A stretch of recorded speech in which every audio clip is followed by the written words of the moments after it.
Hashtag the assignment that changed everything. Sarah Martinez had always believed that words were her weapon.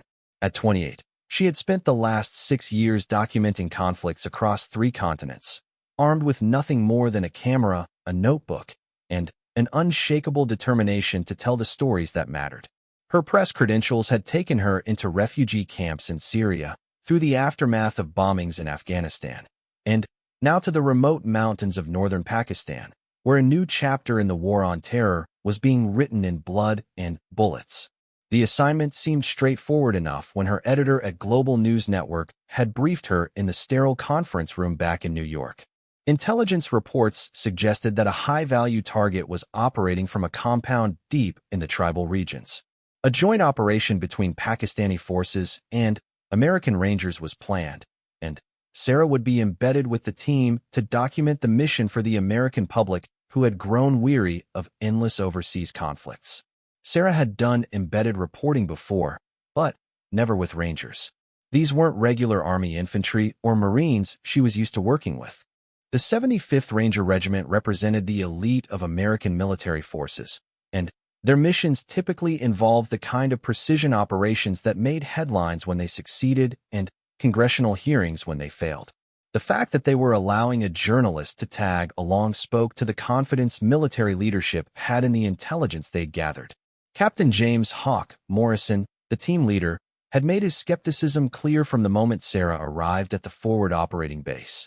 A weathered man in his early 30s with tired eyes that had seen too much, Morrison had served 4 deployments and had little patience for what he called battlefield tourists. During their initial briefing, he laid out the ground rules with military precision. "You stay where I tell you to stay," Morrison said, his voice carrying the authority of someone accustomed to being obeyed without question. "You move when I tell you to move. You don't take pictures of anything I haven't cleared first. And if things go sideways, you hit the dirt, and you stay there until someone comes to collect you. We're not babysitters, and we're not going to get ourselves killed protecting someone who shouldn't be here in the first place." Sarah had nodded along, but privately bristled at the suggestion that she was some kind of liability. She had survived mortar attacks in Mosul, navigated through active firefights in Damascus, and once spent 3 days hiding in a basement while artillery shells turned the building above her into rubble. She knew how to stay alive in a war zone, even if she had never carried anything deadlier than a camera. The rest of Morrison's team seemed to share their captain's skepticism.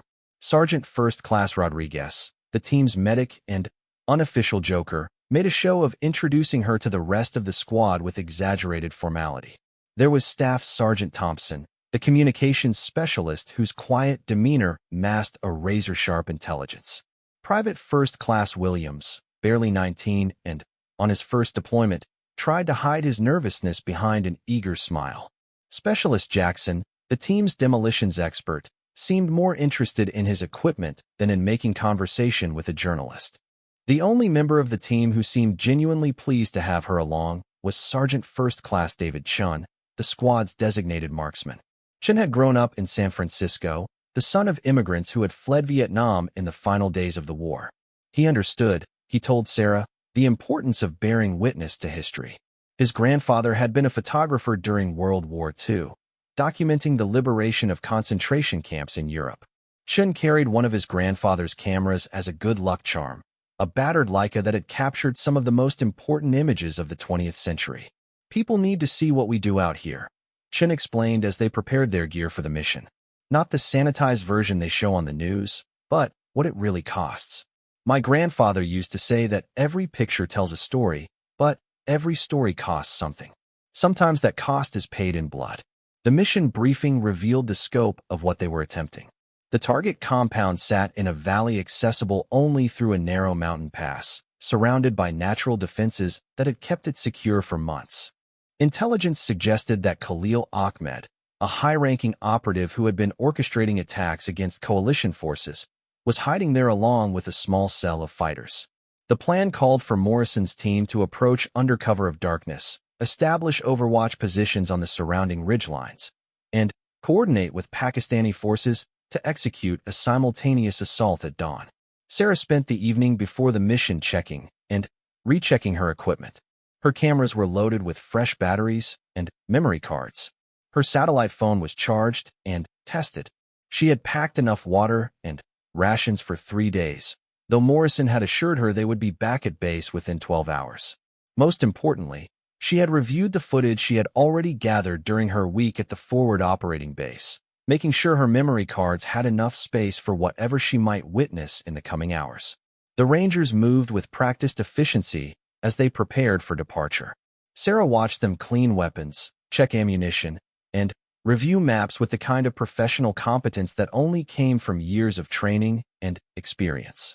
These were men who had volunteered for the most dangerous missions their country had to offer, and they approached their work with a mixture of grim determination and dark humor that Sarah had seen in combat veterans around the world. The helicopter ride to the insertion point took 40 minutes, flying low through mountain valleys to avoid radar detection. Sarah tried to take notes in the dim red light of the aircraft's interior, but the constant vibration made writing nearly impossible.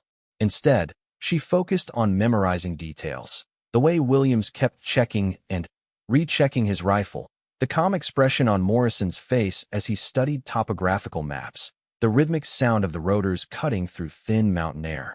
They inserted 2 kilometers from the target, rappelling down ropes in complete darkness onto a rocky outcrop that offered concealment from the valley below. The helicopter disappeared into the night within minutes, leaving Morrison's team alone in enemy territory with nothing but their training, their weapons, and a mission that had seemed simple back at base but felt increasingly complex with every step they took through the treacherous mountain terrain.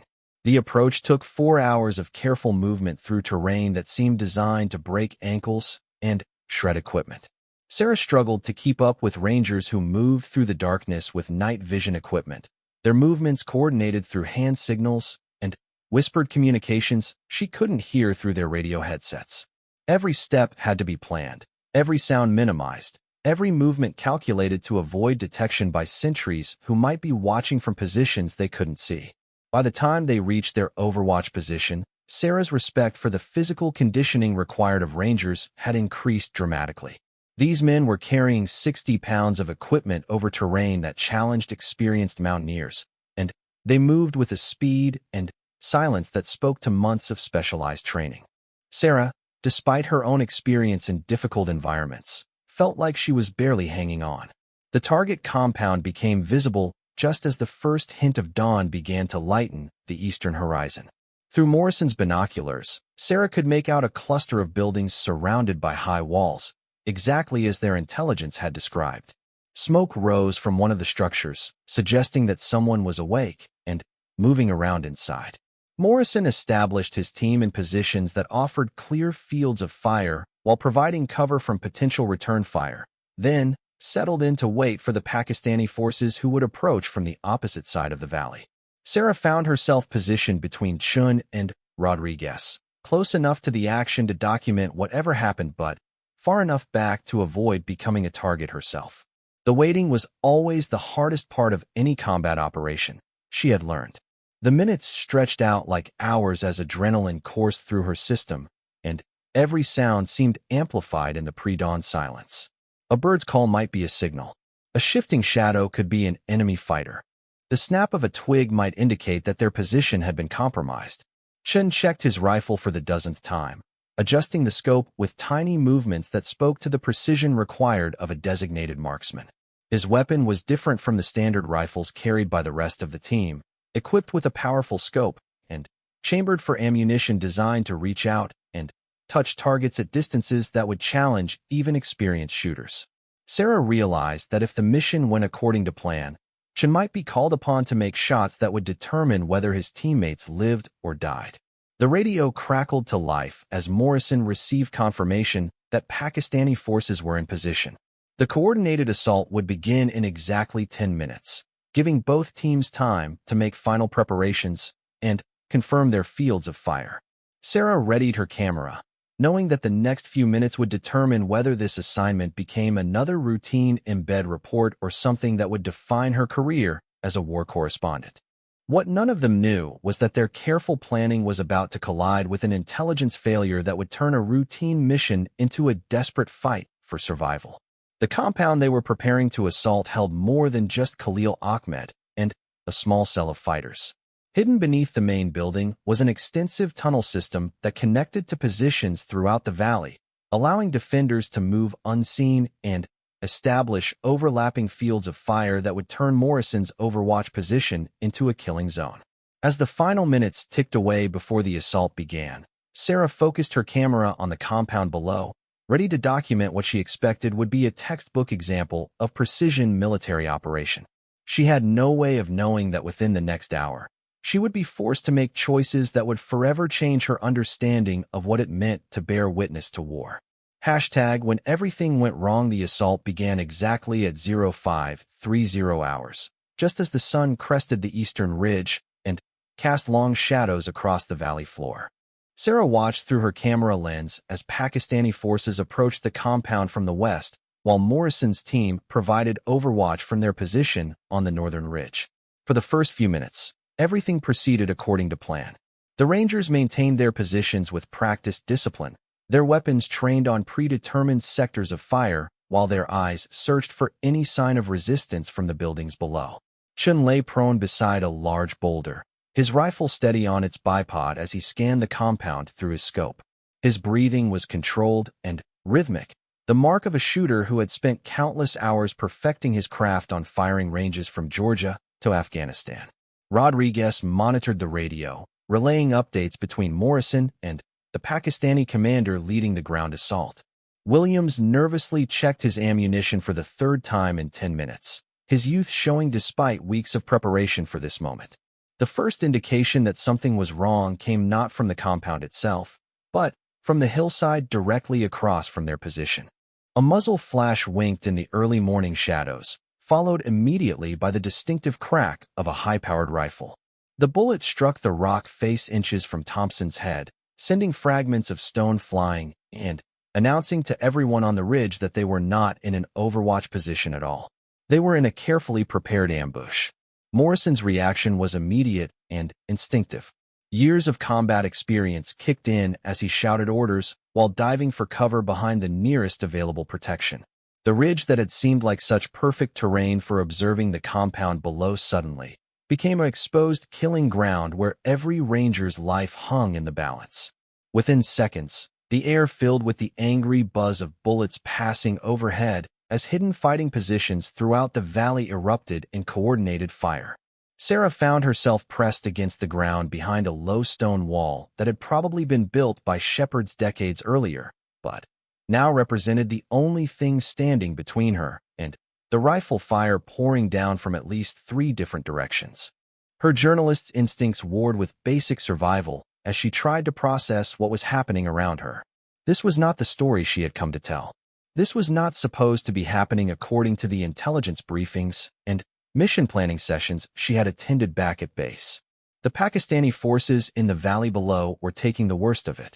Their approach had been carefully timed to coincide with what should have been covering fire from Morrison's team, but now the Rangers were fighting for their own lives and could provide no support to their allies on the valley floor.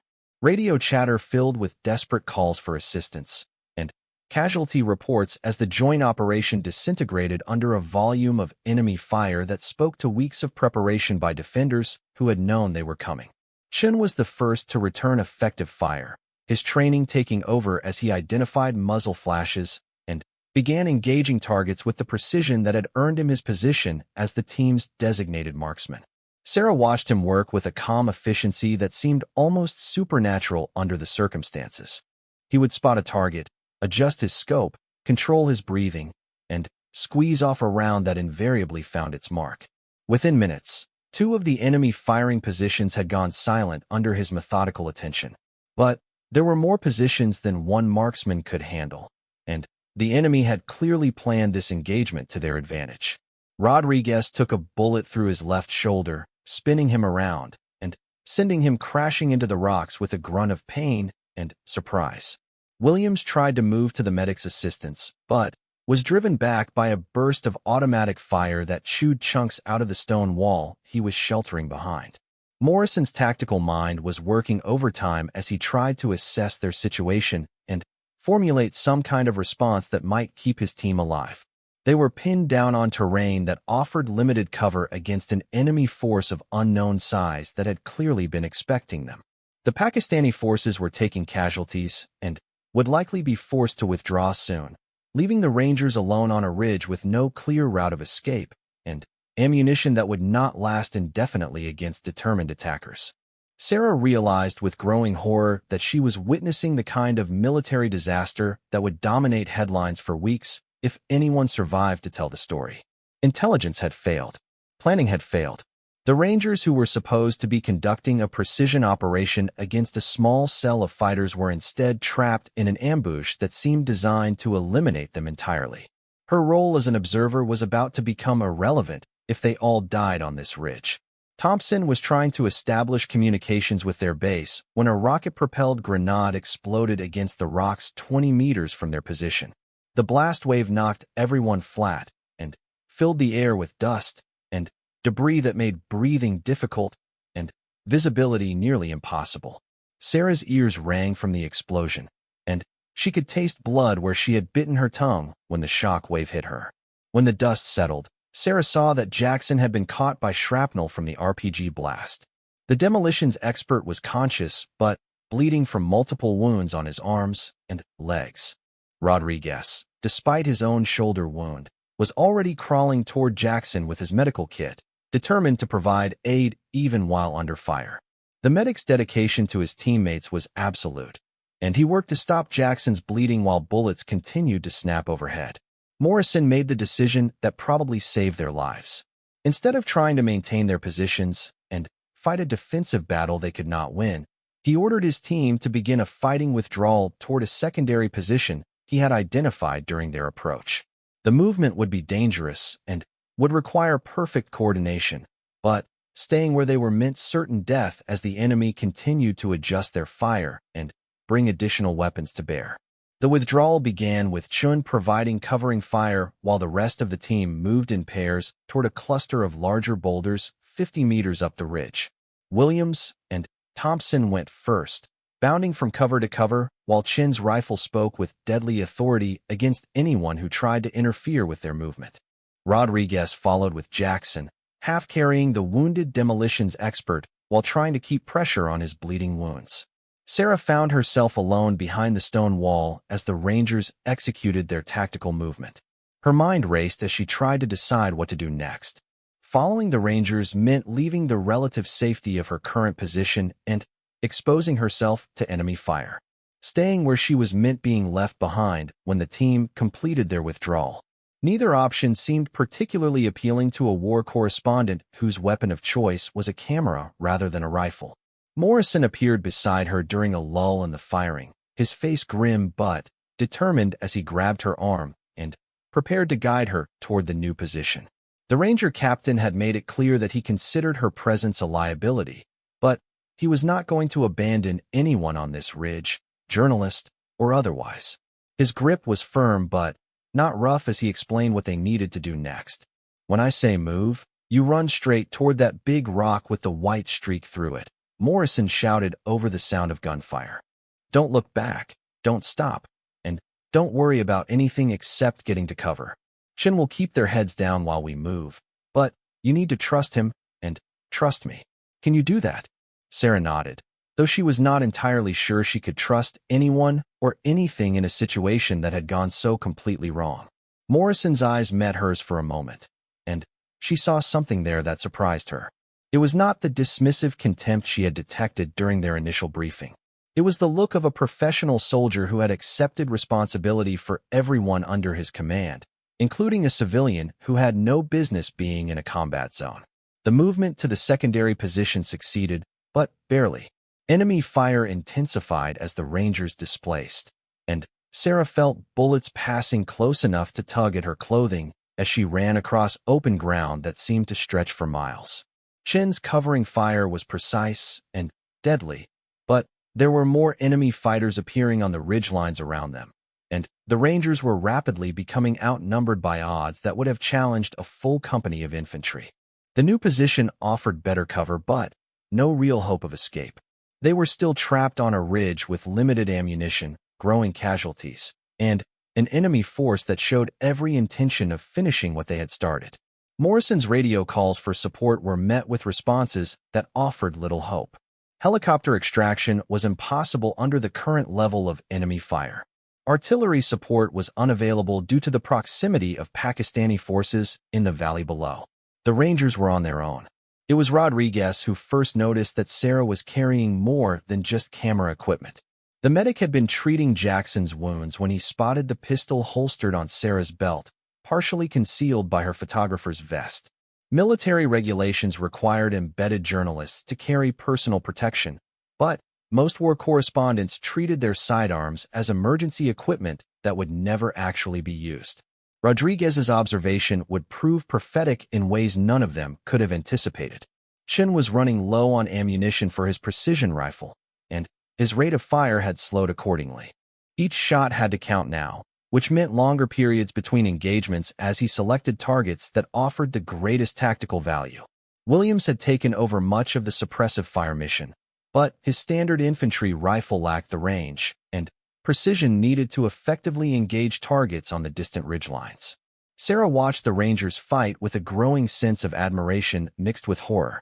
These men were facing overwhelming odds with a professionalism that spoke to years of training and an unshakable commitment to their mission and each other.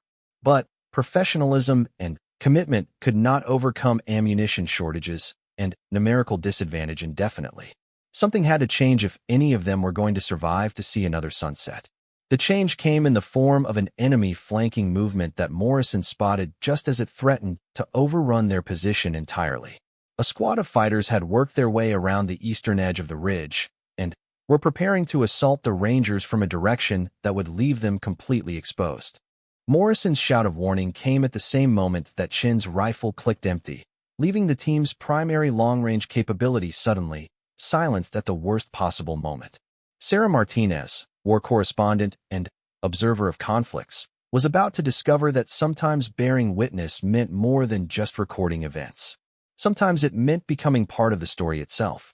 The 11 rounds that changed everything the moment when Sarah Martinez transformed from observer to participant in the battle came without warning or conscious decision. Chin's ammunition had run out at the worst possible moment, just as enemy fighters appeared on the eastern ridge in a flanking movement that would have devastated Morrison's already wounded team. Williams was trying to engage the new threat with his rifle, but the range was too great for effective fire with standard infantry weapons. Thompson was focused on radio communications, desperately trying to coordinate some form of support that might tip the balance in their favor. Sarah found herself staring at the enemy fighters through her camera's telephoto lens, automatically adjusting the focus to capture what might be the final moments of the Rangers' desperate stand. The lens brought the enemy into crystal-clear detail, close enough that she could see individual faces and equipment with startling clarity. What she saw made her blood run cold. These were not the poorly trained militia fighters that intelligence briefings had suggested. These were professional soldiers with modern equipment and tactical coordination that spoke to extensive military training. The realization hit her like a physical blow. The Rangers were not facing a small cell of terrorists hiding in a remote compound. They were fighting against a well-prepared force that had turned this valley into a killing ground specifically designed to eliminate American special operations teams. The ambush had been planned with surgical precision, and Morrison's team had walked directly into a trap that intelligence agencies had either missed completely or badly underestimated. Chun was desperately trying to reload his rifle when the first enemy fighter crested the ridge, his weapon trained on Williams, who was still trying to provide covering fire against targets he could barely see. Sarah watched through her camera lens as the enemy soldier took aim, his finger tightening on the trigger in preparation for a shot that would almost certainly kill the young Ranger who reminded her of her own younger brother back in Texas. The decision that changed everything happened in less than a heartbeat. Sarah's camera dropped to hang from its strap around her neck as her hand moved to the pistol on her belt with a speed that surprised her. The weapon was a Sig Sauer P320, military standard issue that she had qualified with during her embed training but had never expected to use in actual combat. Her hands moved with a muscle memory developed through dozens of hours on military firing ranges, drawing and aiming in one fluid motion that felt both foreign and completely natural. The first shot surprised her with its clarity of purpose. The recoil was sharp, but manageable, and the bullet struck exactly where she had aimed. The enemy fighter who had been targeting Williams spun backward and disappeared behind the ridge, his rifle clattering on the rocks. Sarah's training took over completely as she acquired her next target, a second fighter who was trying to establish a firing position that would have given him clear shots at the entire Ranger team. The second shot was easier somehow. The weight of the pistol felt familiar in her hands, and her breathing controlled itself without conscious effort. The enemy soldier dropped his weapon and fell forward, disappearing from view behind the rocky terrain that had been providing him with cover. Sarah's mind seemed to split into two distinct parts. One part that remained horrified at what she was doing, and another part that coldly calculated sight pictures and trigger control with a precision that would have impressed her firearms instructors. Morrison noticed what was happening and threw himself prone beside her, his own rifle now engaging targets that Sarah's pistol could not reach. The Ranger captain's presence steadied her somehow, confirming that her actions were not only justified but necessary for the survival of everyone on the ridge. His quiet words of encouragement reached her through the chaos of gunfire and explosions that filled the mountain air. "Good shooting," Morrison said between his own shots. "Keep it up. You're buying us time we need." The third and fourth shots came in rapid succession as more enemy fighters attempted to establish positions on the eastern ridge.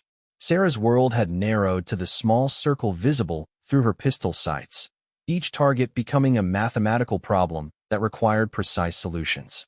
She was no longer thinking about journalism or observation or the moral complexities of her situation. She was thinking about keeping Williams alive, keeping Chun alive, keeping all of them alive for as long as her ammunition lasted. Chun had managed to reload his rifle and was back in action, his precision fire once again reaching out to touch targets at distances that challenged even his considerable skill. But the enemy had adjusted their tactics to account for his marksmanship, using terrain and movement to limit his opportunities for clean shots. Sarah's pistol work at shorter ranges was providing the Rangers with capabilities they had lost when Chun ran out of ammunition, allowing the team to maintain some semblance of tactical cohesion. The fifth shot was the hardest one. The target was younger than she had expected, probably no older than Williams himself, and for a split second, she hesitated as her finger tightened on the trigger. The hesitation nearly cost Williams his life as the young fighter's rifle swung toward the Ranger's position. Sarah's shot took the enemy soldier's center mass, and he fell backward with an expression of surprise that would haunt her dreams for years to come. Rodriguez was still working on Jackson's wounds while simultaneously trying to treat his own shoulder injury, his medical training allowing him to function effectively despite pain that would have incapacitated most people. The medic caught Sarah's eye during a brief lull in the firing and nodded his approval, understanding better than most what it cost her to do what was necessary to keep his teammates alive. "You're one of us now," Rodriguez said simply, his words carrying a weight that transcended military rank or civilian status. The sixth and seventh shots came as a pair of enemy fighters tried to rush the Rangers' position during what they mistakenly believed was a reload cycle.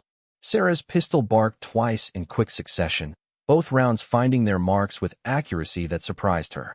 Her shooting stance had improved unconsciously as the firefight progressed, her body adapting to combat conditions with an efficiency that spoke to excellent initial training and natural aptitude. Williams was providing steady covering fire now, his nervousness burned away by combat that had transformed him from a young soldier into a veteran in the space of an hour. Thompson had established communications with a drone overhead, providing real-time intelligence about enemy positions and movements that helped the Rangers anticipate threats before they materialized. The team was functioning with the kind of lethal efficiency that made the Rangers the most feared light infantry unit in the American military. But ammunition was still a critical concern, and Sarah could feel the weight of her pistol decreasing with each shot. Military standard issue magazines held 15 rounds, and she had started the engagement with 2 spare magazines in addition to the one loaded in her weapon. Mathematics suggested that she had perhaps 20 rounds remaining, and every shot had to count if she was going to continue providing effective fire support. The eighth shot eliminated a sniper who had been targeting Chun from a concealed position nearly 400 meters away. The range was at the absolute limit of effective pistol fire, and Sarah knew that luck had played as much of a role as skill in making the hit. But the result was the same. Chun was free to engage other targets without worrying about return fire from that particular direction. Morrison was coordinating with the drone overhead to call in an airstrike on the compound that had started this entire engagement. Military aircraft were en route, but their arrival was still minutes away, and minutes felt like hours when every second brought new threats and new opportunities for things to go catastrophically wrong. The Rangers needed to maintain their position long enough for air support to arrive, and that meant continuing to fight against odds that were becoming more challenging with every passing moment. The 9th and 10th shots came during the enemy's final push to overrun the Ranger position. Multiple fighters had coordinated their movement to assault the ridge from 3 different directions simultaneously, hoping to overwhelm the defenders through sheer numbers and aggressive tactics. Sarah found herself engaging targets to her left and right in rapid succession, her pistol jumping from target to target with mechanical precision. Chin's rifle had gone silent again, this time not from lack of ammunition, but from a malfunction that left him frantically working to clear a jammed cartridge case from his weapons chamber. Williams was engaging targets as fast as he could acquire them, but there were simply too many enemy fighters for one rifle to handle effectively.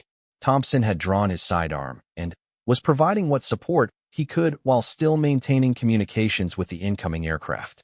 Sarah's 11th and final shot was the one that mattered most. An enemy fighter had managed to get within grenade range of their position, his arm drawn back to throw a device that would have devastated the Rangers' defensive position. Sarah's shot caught him just as his arm started forward, the bullet striking him in the chest and spinning him around so that his grenade fell short and exploded harmlessly among the rocks. The explosion of the misthrown grenade seemed to signal the end of the enemy assault. Surviving fighters began withdrawing toward concealed positions as the sound of approaching aircraft grew louder in the distance. Sarah's pistol slide had locked back, indicating that her magazine was empty, but it no longer mattered. The Rangers had held their position long enough for air support to arrive, and the tactical situation was about to shift dramatically in their favor. Morrison looked at Sarah with an expression that contained equal parts respect and bewilderment. The journalist who had been considered a liability just hours earlier had proven herself under fire with a display of marksmanship and tactical awareness that would have been impressive in a seasoned combat veteran. Her 11 shots had eliminated 11 threats, each one fired at a crucial moment when the Rangers' survival hung in the balance. "Where the hell did you learn to shoot like that?" Morrison asked as fighter aircraft screamed overhead and began engaging targets throughout the valley. Sarah's response was quiet and matter-of-fact, delivered while she mechanically reloaded her pistol with movements that had become automatic. "My father was a Marine sniper in Vietnam. He taught me that if you're going to carry a weapon, you better know how to use it when it matters." The airstrike that followed eliminated the remaining enemy positions with surgical precision, turning the ambush site into a smoking wasteland of destroyed equipment and neutralized threats. Helicopter extraction arrived within the hour, lifting the Rangers and their embedded journalists to safety while Pakistani forces secured the valley below. The mission that had begun as a routine counterterrorism operation had become something entirely different, a testament to the unpredictability of modern warfare and the courage of individuals who rise to meet extraordinary challenges. Sarah Martinez returned to her hotel room in Islamabad with a story that would define her career, but also with experiences that would forever change her understanding of what it meant to bear witness to war. She had crossed a line that most journalists never approached, moving from observer to participant in ways that challenged every assumption she had held about her role as a correspondent. Her 11 perfect rounds had saved lives, but they had also transformed her from someone who documented history to someone who had helped shape it. The Rangers recommended her for a commendation that she would never receive, since civilian contractors could not be awarded military decorations for actions in combat. But Morrison's after-action report noted that the successful completion of their mission and the survival of his team had been directly attributable to the actions of an embedded journalist who had proven herself to be far more than merely a war correspondent. She had become, in the space of 11 shots fired with deadly precision, exactly the kind of person who made the difference between mission success and catastrophic failure in the unforgiving mathematics of modern combat.